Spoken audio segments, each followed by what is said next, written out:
So, ladies and gentlemen in the room, the next session is a panel discussion on grasping the opportunities in embedded banking and digital identity verification. And the moderator for this session is Ankit Ratan, the CEO and Director, Signzy. May I call upon Ankit to take the stage, please? Ankit will be joined by Ajay Setia, who is the founder and CEO of Truegy Emptra. Welcome, Ajay. We also have Prabhtej Singh Bhatia, who is the co-founder of Falcon with us. Welcome, Prabhtej. Pratik, Daudkhane, co-founder, Decentro. Welcome, Pratik. We also have with us Pushkar Mukewar, who is the CEO and co-founder of Drip Capital. He is not here with us, maybe joining in a little bit later. Sabyasachi Senapati, who is the CXO and head banking vertical BharatPe. May I now ask Ankit to take it from here? Thank you. Thank you so much, and thanks everyone for still sitting there while I think majority of people have kind of, walked to some other panel. So thank you so much. I think maybe let's just give 2 minutes because Pushkar is not here. But let's start with introductions. I'll request my panelists, maybe starting from Sabyasachi on the right, to give a short introduction of himself and his business, and I think then we'll start with the panel.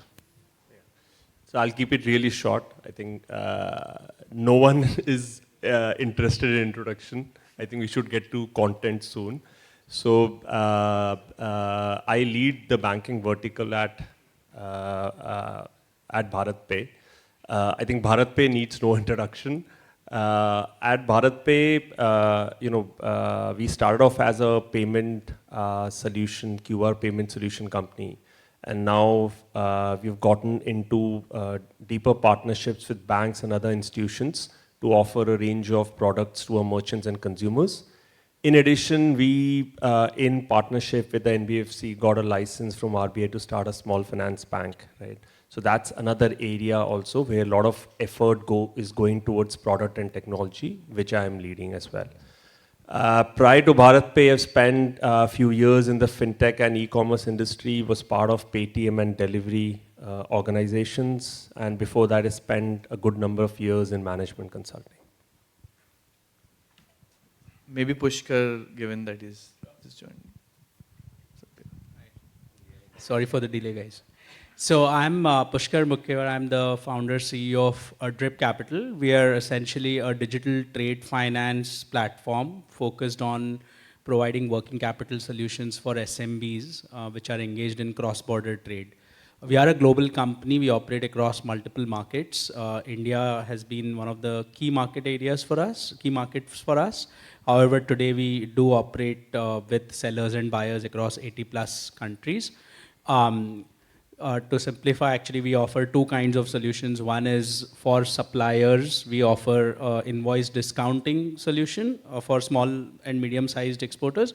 And then for importers, we offer sort of a buy now, pay later solution. We have been around for about 5 years now and have, sort of operate a global team of about 400 people spread across 3 main offices, Mumbai, Palo Alto, and Mexico City. And personally, I've had a background in financial services and technology, spent a number of years in financial services across consulting as well as risk analytics and so on and so forth. Yeah. So look forward to the discussion. Yeah, Pratik, yeah, please. Hey, can you hear me? Yeah, perfect. Hey, hi everyone. My name is Pratik. I'm the co-founder at Decentro. What Decentro is we are a fintech as a service infrastructure company. So essentially, we make it very easy for any company to integrate any fintech app into their ecosystem. So as quick as 1 to 2 weeks. I think Ankit mentioned I should make it a little bit more light. So I'll just say a couple of things about myself. So yeah, I think the reason I'm into fintech is because the first thing is my father outsourced all his corporate banking stuff to me, which I did not necessarily like. So yeah, I think that's one of the major reasons. Yeah, otherwise, I split my time between Mumbai and Bangalore. Yeah, that's a very quick intro. Thank you. Hi, I'm Prabhtej Bhatia. I'm the co-founder at Falcon. We are a BaaS platform that helps companies launch their fintech products. The need for Falcon actually began from our own, in our earlier avatar, we were Kite, which was a B2C platform, and it took us almost 2.5 years to launch our platform and our product into the market in partnerships with banks.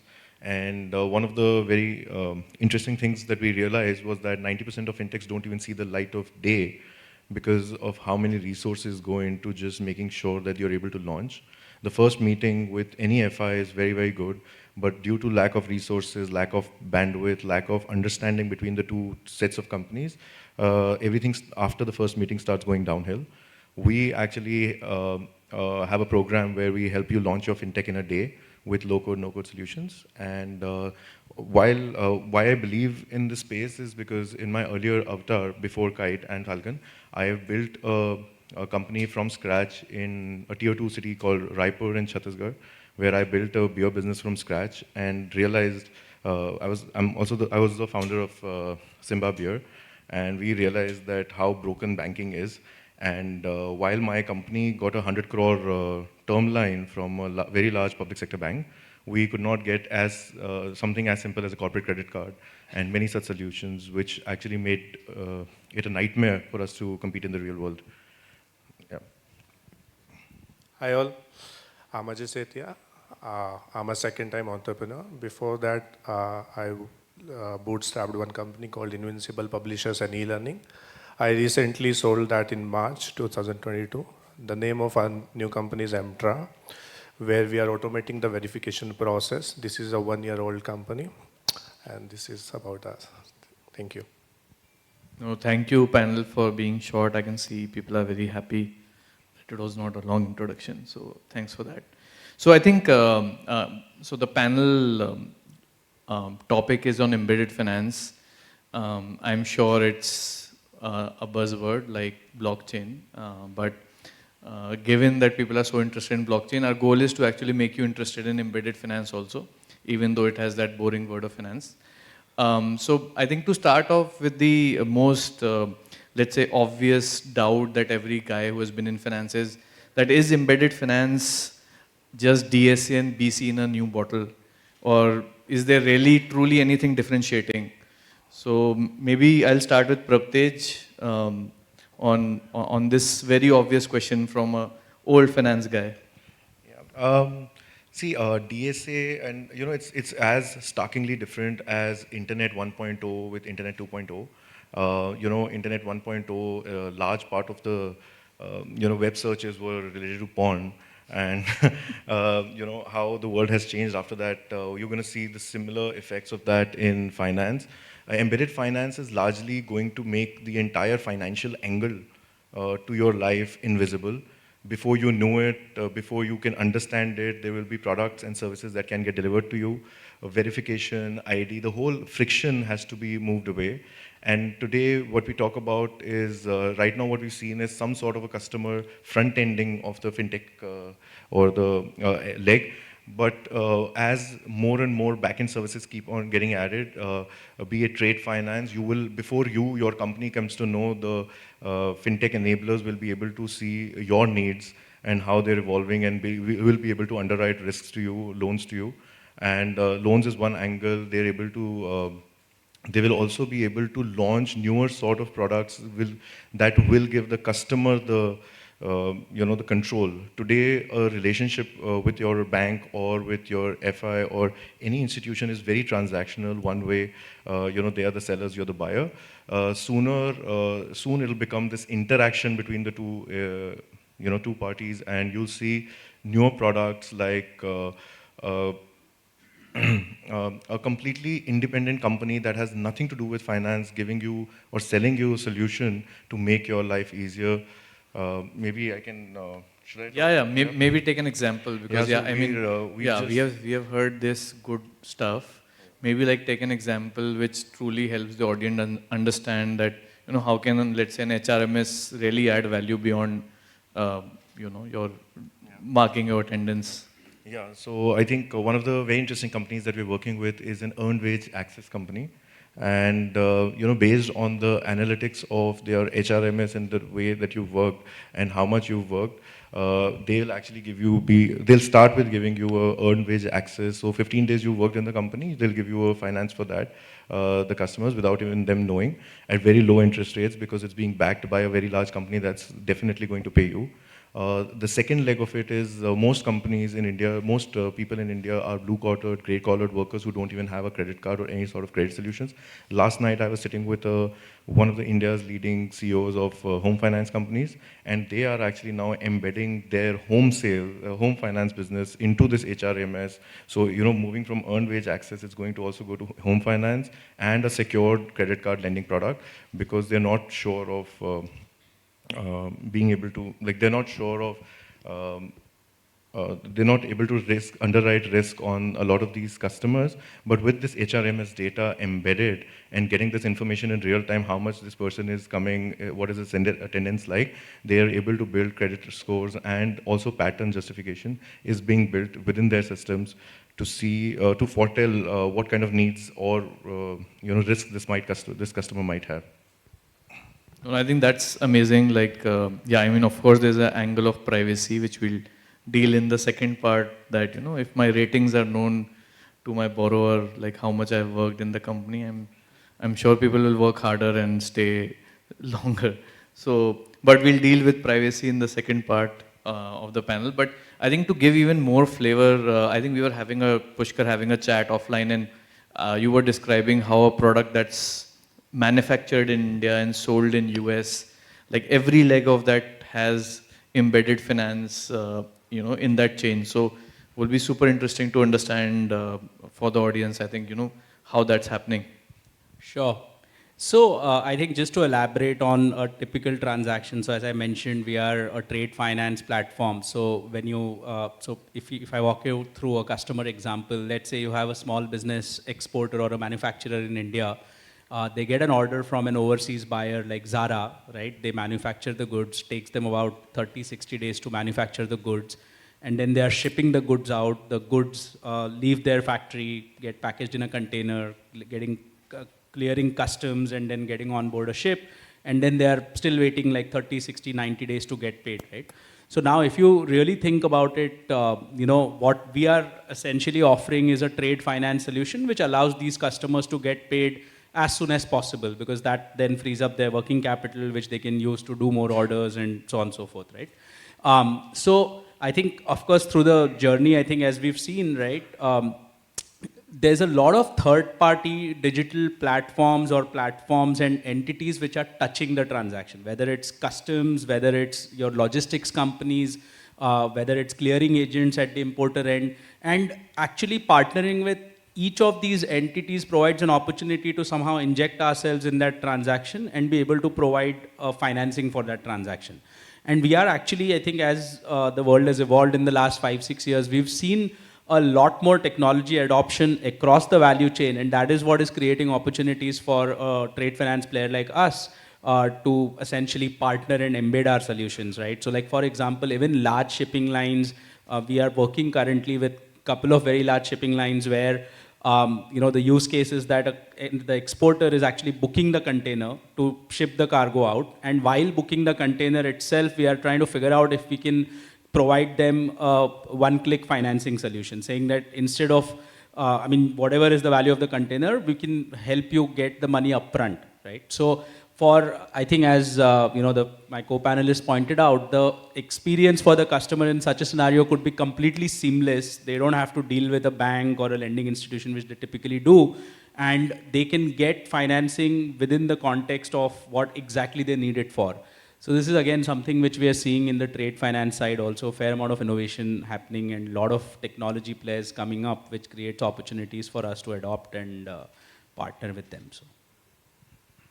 Yeah, no, I think that's, again, super interesting, especially you at one side and maybe so many players who you are embedding into, like Sabyasachi maybe, but your business is slightly different, right? While you do have a banking NBFC license, at the same time you have the largest merchant base, or probably one of the largest merchant base in the country. So how do you think about embedded finance? Do you see yourself manufacturing all the products for your consumer base?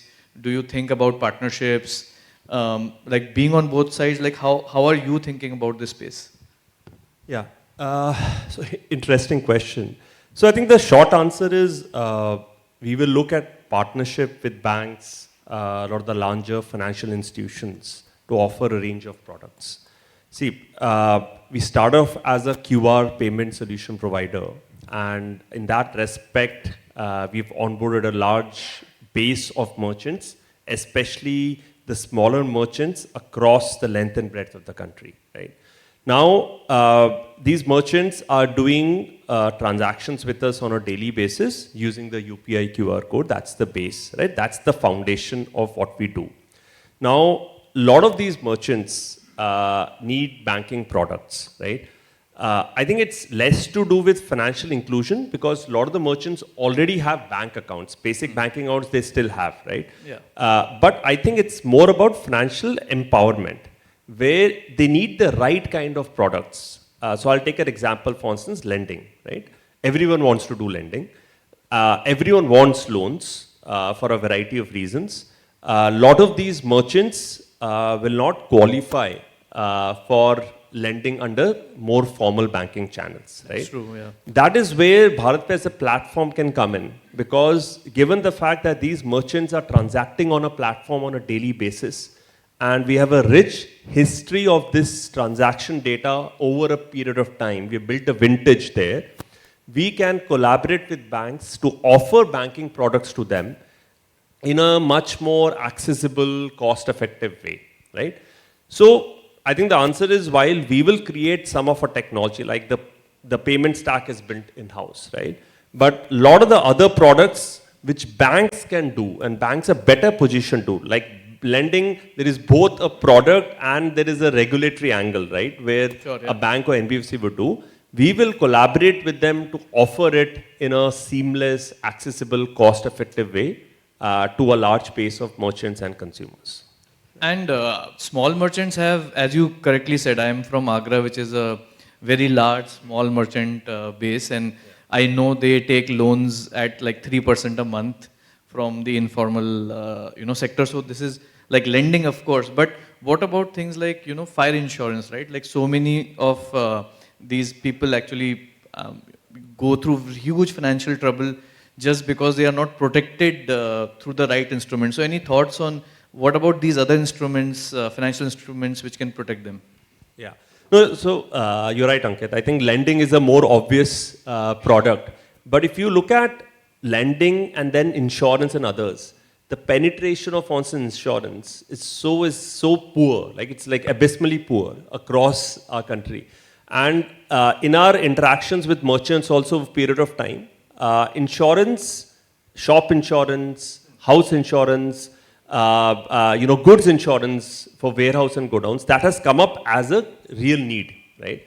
And that is where, again, a platform like BharatPe can play a role, or a lot of the fintechs can play a role, because, you've already built a channel. You already have access to it, right? Now, the problem today is if banks have to go directly, right, without any existing relationship, there is a significant cost involved. But if you already have a platform cross-selling insurance products, right, it's to that extent easier. But yeah, I think I agree. Beyond lending, there is insurance, potentially investments. We figure out a lot of merchants, whatever surplus they have in their current accounts or whatever surplus they generate, which is not going into their either expenses or working capital, they would also want to invest, right? So that's another product where you can offer in partnership with institutions. And so would you say that that is something that more than manufacturing, you feel somebody else is better? Like, is the core of embedded finance that, you are partnering not just for access, but because somehow you are not the best. Is that true? Yeah, I think, see, all said and done, one fintech cannot create and distribute all the products, right? I think we should acknowledge where the strengths lie. Both from a product technology as well as from a regulation angle, right? I think you should play to your strengths. If your strength is distribution, access, and also ability to get data and analyze data in a certain way, then you can always partner with the right institutions to offer the right products. No, I think that's a super, good example, and especially coming from Agra, I know that all of my friends and their dads, I mean, financially, it's one of the most underserved sector and segment. But coming from payments, I think a question directed to you, Pratik, like whenever we think about embedded finance, whether globally or India, right, everyone talks about cards. And every big unicorn is embedded finance unicorn is actually a cards company, right? So in India, like wouldn't NPCI and UPI has solved every problem possible? Like how come so many cards company are coming up and how come they're turning out to be unicorns? Yeah. So I think a couple of things. Like I think what you're probably referring to are companies such as Slice and Unicards. The kind of gap that they're addressing in the market is twofold. One, the first one is a traditional bank is not able to underwrite those particular customers and give them a credit card. So that's where someone like a Slice comes in and is able to underwrite. And just sorry to, yeah. like also if you can explain to the audience why, like why can A underwrite and not B underwrite the same person? Exactly. So banks have been very, I would say, conservative when it comes to lending, right, in the first place. If you have, let's say, 100 people, like a bank would probably only lend to 7 people or 8 people. And that's their core strength, right? That's something that has made them a lot of money in the first place. They don't have the necessary time, they don't have the bandwidth to, let's say, essentially look at someone who's earning below a certain threshold. And that's where you have these long tail of companies who want to, let's say, offer credit to individuals. Now, this credit can be in the form of a credit card or it can be in the form of a prepaid card. And not only does it become like a form factor, but at the same time, the access to the inclusion to financial services sort of increases, because here is a category of customer that is relatively underserved. I'll also give a parallel. I think you were speaking about insurance as well. So I have a customer, it's a pharmacy marketplace. They're doing something very interesting in insurance, right? Whenever you're selling, let's say, medicines, on top of the medicine, they just sell you a very small sachet health insurance that just costs like $50 or $60. What that potentially covers you is whenever whenever you have out of pocket hospitalization expenses, that covers a part of it. And that's very powerful, right? Because when you're purchasing medicine, the shopkeeper is pushing their own insurance product on top of it. So again, I think there is this, we have this whole big nation and too many consumers, too many users, a lot of opportunities, not all of them have been met. And hence there have been these companies that are coming up. Yeah, I think 50 rupees insurance sachets is, I think, great. But like the question or the point suddenly that came in my mind is that with the new KYC AML norms for insurance, is it possible to now give 50 rupees insurance? Like like I was talking to somebody in one of the large cab aggregators running insurance business, and they said they'll just stop that business. So the question to you is like, is regulation, kind of reducing innovation in India? Like, what are your thoughts? Like, I'm just trying to change the flow, but what are your thoughts on that? Yeah. I'll probably spend a minute on why regulation exists, right? I've been running multiple jobs before and I've saved a bunch of money, right? All my money is probably lying in a savings account or a fixed deposit or in some form of investments. The reason it's lying in an account is because I trust the bank, I trust the regulator. The moment that breaks, right, I will have to figure out a way to move my money out somewhere else.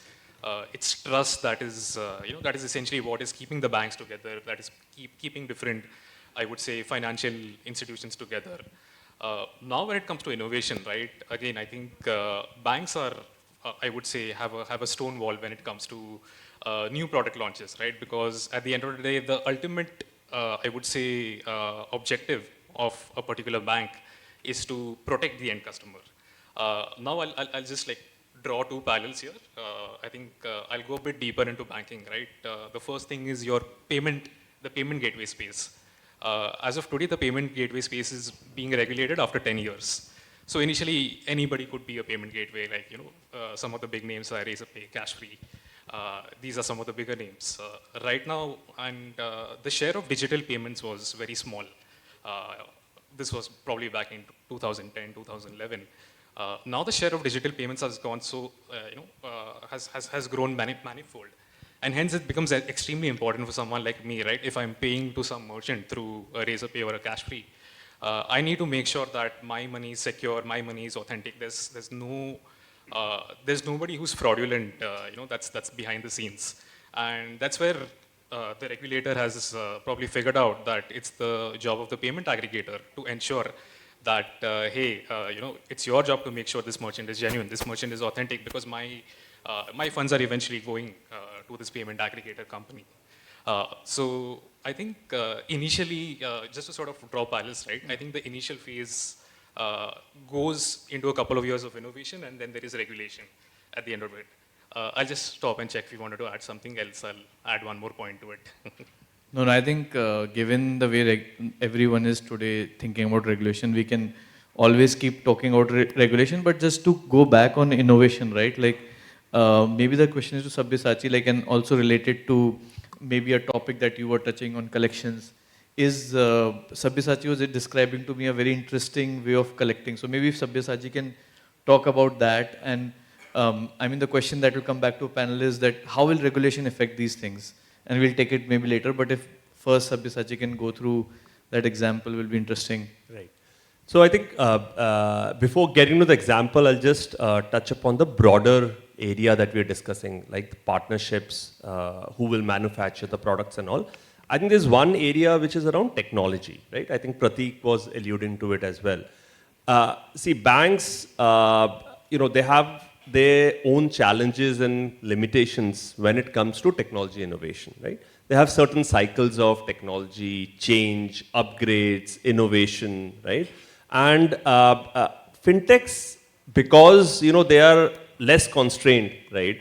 And they invest potentially more, or the disproportionate amount of their capital goes into technology teams and creating tech IP. I think their cycle of technology development innovation gets sort of quicker. That is another area where, you can work with banks. It's not just about, using the banking product as it is and giving access, but also a reverse flow of technology where you're helping enhance product, right? Now, in light of that, right, the example I think we were discussing earlier was on collection, right? So, the QR code, right, the humble, plain, vanilla QR code, which is ubiquitous everywhere, I think it's a great instrument. It's a great tool, right? We use it, we started using it for, payments, obviously, right, which became the foundation. But we soon realized if we are providing any other cross-selling, any other products, whether it is lending or tomorrow it could be insurance or anything, right? That also becomes a mechanism by which you can collect whatever is due to the institution or the bank, right? It could be your repayments of loan, it could be your platform charges or whatever. Right? Many industries today are not, and you mentioned this whole Agra example, right? So whether it's a cottage industry or let's say agri-tech, or it could be retail supply chain, right? People who are daily, dealing in cash, their transactions happen, high volume transactions happening on a daily basis. They need working capital financing. They need financing for a variety of mechanisms. Banks are not able to lend to them because it's a costly affair. Costly affair to both underwrite process as well as collection. Therefore, given the cost involved, the rates will not justify it, right?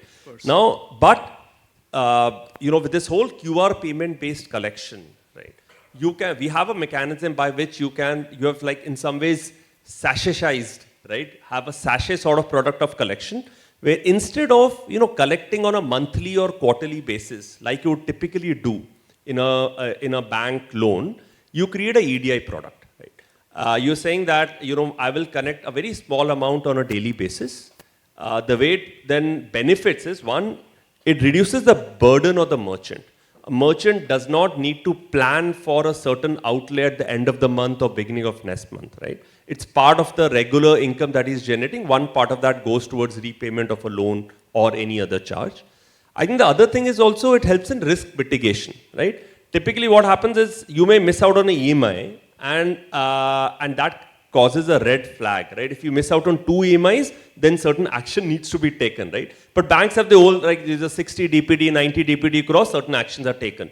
Here, if you're collecting on a daily basis, and you miss out, let's say, on 3 or 4 daily installments, that itself is a warning signal, right? Itself is a warning signal to figure out what's happening with the business.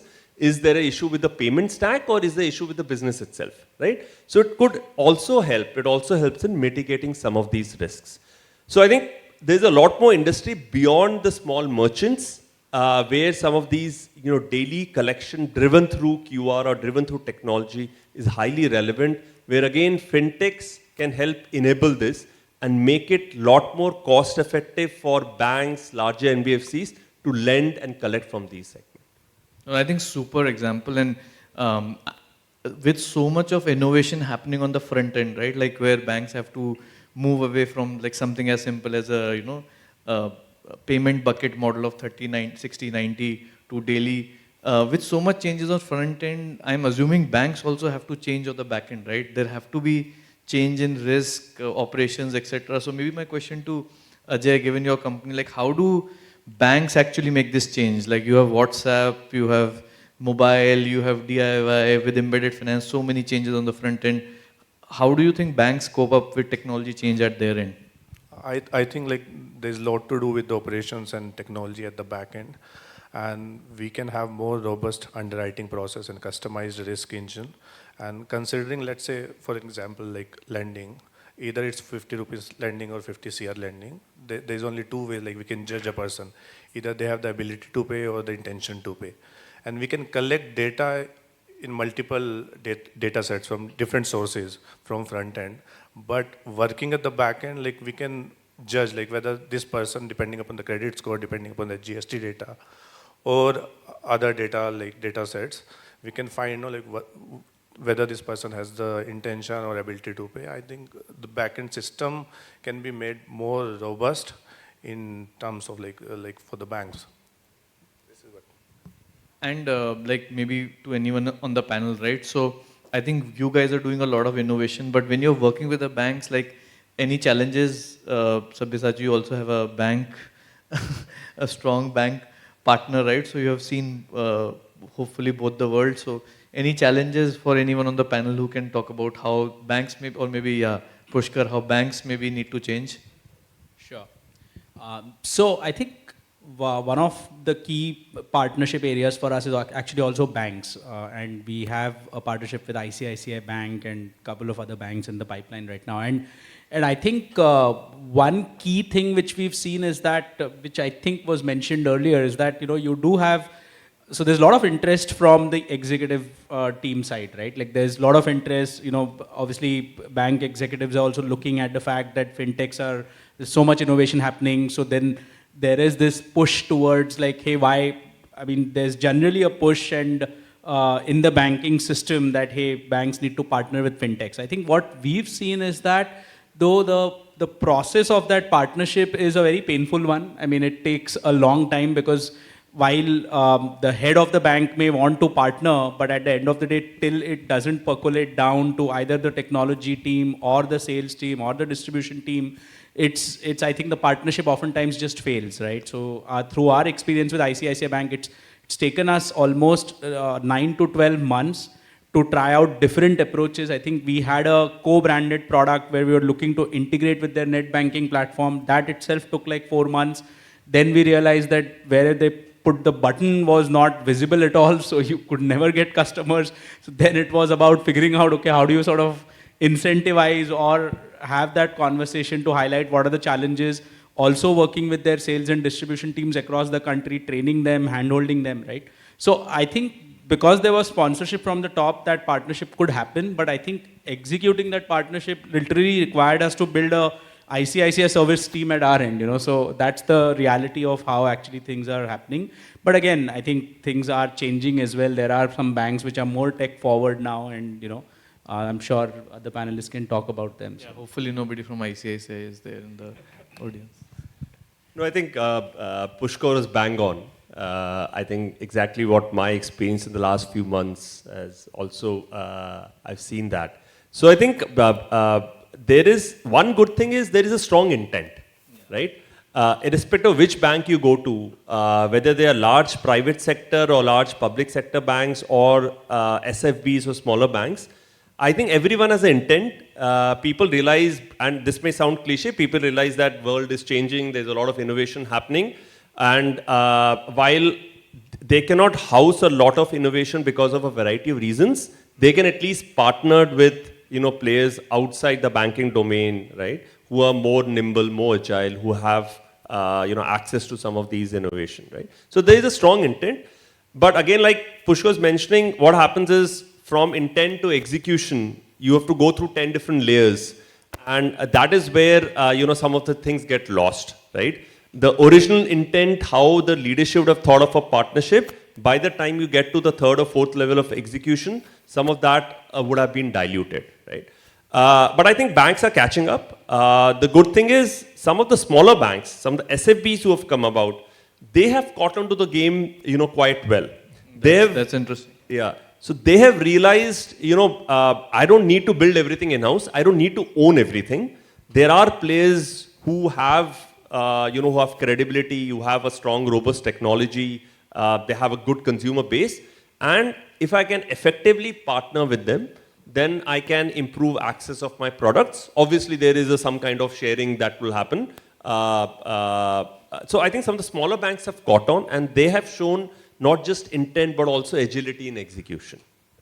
I think that's super interesting because in some ways they are trying to catch on to a bandwagon which maybe they have equal rights on, because the branch-based banking, the corners, like lower parallel, all corners are already taken by the largest banks. So it will take, some of the larger banks have taken decades to build. Now the banks which are coming up today, they don't have that luxury, right? And they don't want to spend next 30, 40 years getting to thousands of branches and getting to a certain consumer base. So therefore, they need to be smart about it, and hence they are more agile, a little bit more open.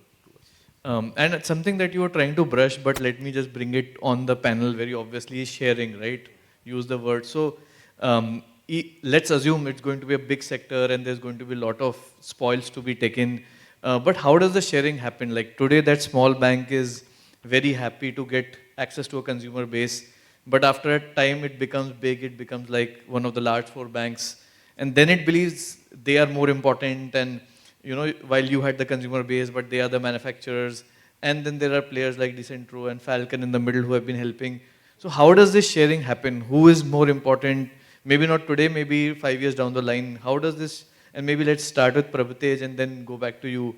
Like, how do you believe the sharing of spoils will happen in the sector? Well, I think, see, it's just the beginning, and at the moment there's not much spoils left to share, but whatever is there, right, like in, let's say for example, the PPI area, there is a large interchange that still exists. Obviously, UPI has no spoils. Interchange, UPI credit is coming, so we're hoping that a lot of that will start coming into play. But I think also to your earlier question, maybe I'll just come back to this one.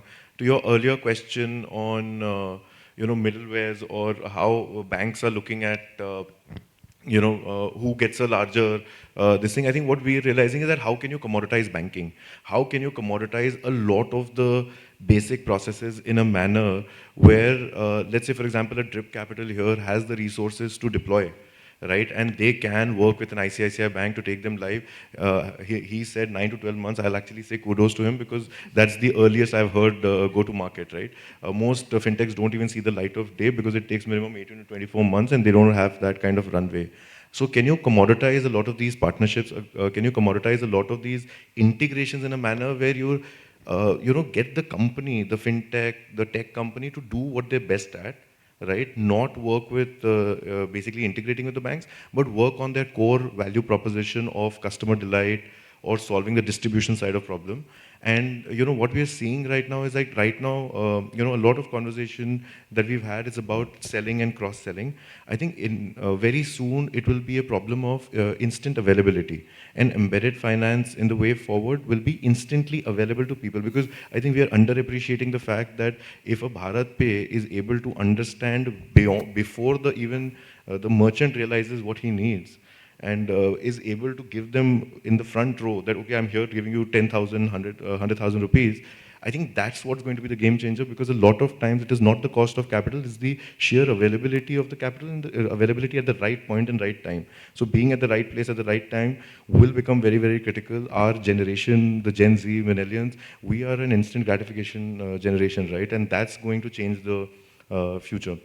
And I think to your later part of the question about the spoils and how the sharing will happen, like Sabyasachi said, and everybody is saying that, you know, small finance banks are very, very hungry. They don't have the capital. They don't have the time to build a very, very large organization, right? Build branchless. So they are going after branchless banking. They are going after connected banking. And, you know, the future of money is liquid, right? And how fast you can flow through, you know, make that flow happen. So we are realizing with more and more SFB partnerships and newer banks partnerships and NBFCs partnerships is that a lot of these basic services that banks were treating as the halo product have all kind of become very, very commoditized. And at the end of the journey, you know, whoever owns the experience, so the customers will come, right? But whoever owns the experience, whoever owns the convenience, will end up having a larger part of the spoils, whatever they may be. I think on that note, I'm getting a prompt for 5 minutes of the panel. So maybe I'll open to Q&A, but I guess no bankers on the panel. So the winner seems to be the embedded finance and UX. I'm sure if there was a banker on the panel, there will be a strong differing opinion, but so may it be. So let's open it up to questions, given we have so less time left. I don't know, like, should we? Yeah, so will you direct them or should we? Yeah.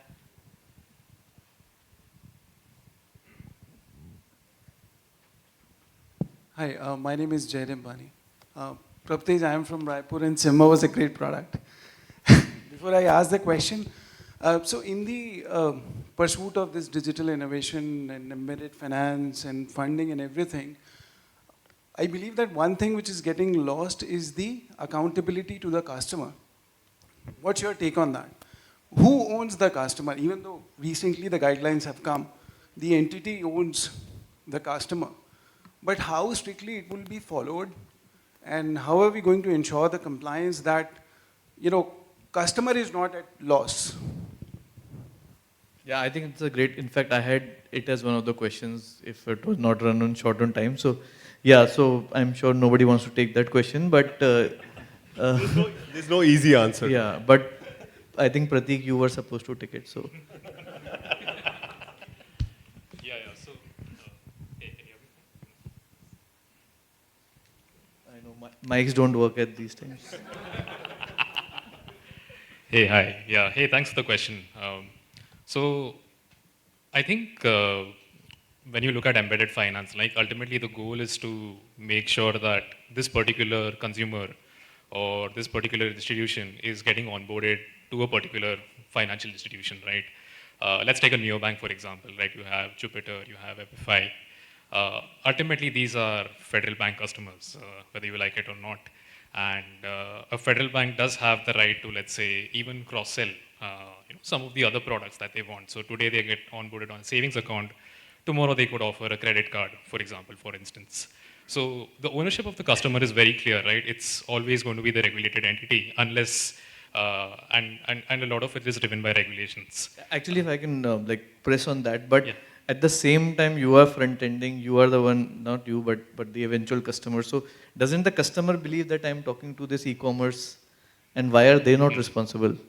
Exactly. So I think customer ownership can mean many things, right? I think it can mean servicing the customer. It can also mean giving them some other, let's say some other add-on products as well. For sure, I think to sort of add on to your point, yes, like if you look at the fintech, yes, to some extent they do own the customer in part. But at the same time, again, I think maybe a fintech may not necessarily have the license to, let's say, offer, let's say, a product C or a product D, which might not be compliant. So again, I think maybe what I want to, if you have the mic with you, I would like to go a bit deeper into when you say customer ownership. Could you give me an example on what exactly do you mean by that? Yeah. Maybe it will be a good offline conversation. Do we have time for a question or? Okay, I think there was one question there. But yeah, I think the answer to your question, it's complicated. No, great. Thank you, guys. And my question won't be that complicated, so I'll make it easy for you guys. And the way Ankit started the discussion, saying that the embedded financing, is it like a glorified BC model or more like a DSA model? So my question to everybody is this. So embedded banking, it starts with when you make life easier for your financier or the bank to acquire a customer, right? And you have given the loan. But where you actually lose the track of that bank or their NBFC is where you're not able to tell them the early warning signal, and that is where Sabyasachi was mentioning out, when you see whether the daily collection is happening gradually or not, and that throws you the early warning signal. So don't you think somewhere where the embedded banking is losing, or maybe it still has to see that growth, is where you have that kind of control, you help your partners at the behind, your bank or NBFC, in figuring out what exactly is going wrong with these customers. Because getting somebody as supply, that's a easier part. Don't take me in the wrong sense, but that's a easier part. But where do the real value comes in for the guy? Because unless until this 30, 60, 90 or this NPS kind of things is resolved, that is where the main challenge comes in. So what you guys as the stalwarts and what you guys as the think minds of this entire industry are working around this, and how you think it can be made much more easier for the entire industry? Yeah, maybe Sabyasachi. Yeah. So see, the way a lot of the fintechs and platforms started, I think the focus was first always on the customer, right? Whether it's the merchant consumer, how do you create a great experience? How do you customize the product, package the product so that, access to the product, onboarding, using, everything becomes easier, right? To the extent the backend, which is the banks, the NBFCs or financial institutions, that came secondary. Sure. But you're right to the extent that, now when you're looking at more embedded banking or deepening the relationship, going beyond basic products like payments, getting into accounts, neo-banking, lending, right? Now the focus, or there has to be both lens needs to be kept in mind. Both the consumer lens, why is the consumer coming to you and not going directly to your bank? There is a strong reason, right, why some of these fintechs, neobanks have a certain base. They have seen some early success, right? But on the other hand, right, if you have to really add to the value pool, right, you cannot just say that there is a product and then there is a certain commission as a channel I'm taking, which is like what a BC or DSA used to take, and I'll distribute the same, right? Then you're not expanding the pool.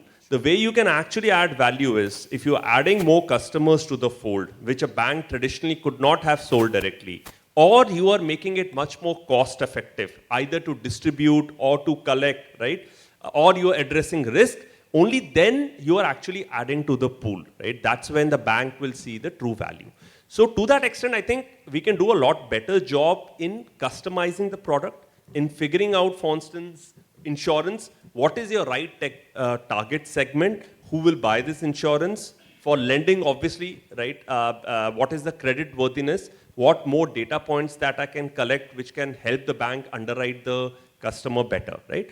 And I think fintechs and platforms are in a position to do it, because now they have a rich history of transactions, of interactions with the customer, right? And plus, they have a bunch of algorithms and analytics on top of that, which can lead to a better sort of outcome or solution, right? So I don't think we are there yet, but the tools, the platform is in place, and probably soon, you'll see a lot more things happening on that front as well. Sure. No, I got that. Thank you so much. So to his question, where he asked about the customer ownership, and that is where what comes to my mind. The moment you generate a lead for a bank or NBFC, and it pass it on to him, and that's where your ownership goes off. To be honest with you, as you mentioned about a FI or a Jupiter for the federal bank, they are getting the customer, then they are selling the credit card, and that's where your ownership of the customer ends. But the moment you have all these banks and NBFCs getting a regular engagement with these guys, and you don't lose the customer ownership, and that is where you as a fintech, you don't have to figure out what to do with the regular revenue stream. And I don't think so regulator will be playing a major spoil sport, sorry for the wrong words, but they will not be able to play that spoil sport thereafter. So a regular engagement model has to come in, wherein you keep giving these banks or NBFCs some kind of idea about how these guys are going to behave and what these guys are going to need in the near future. And I think somewhere or the other, fintechs currently lose out on that particular domain as of now. No, I think that's a great point, and I mean, if I can add one point of my own is, Surely. at least for banks, I used to have one primary bank and I moved all my money to another bank.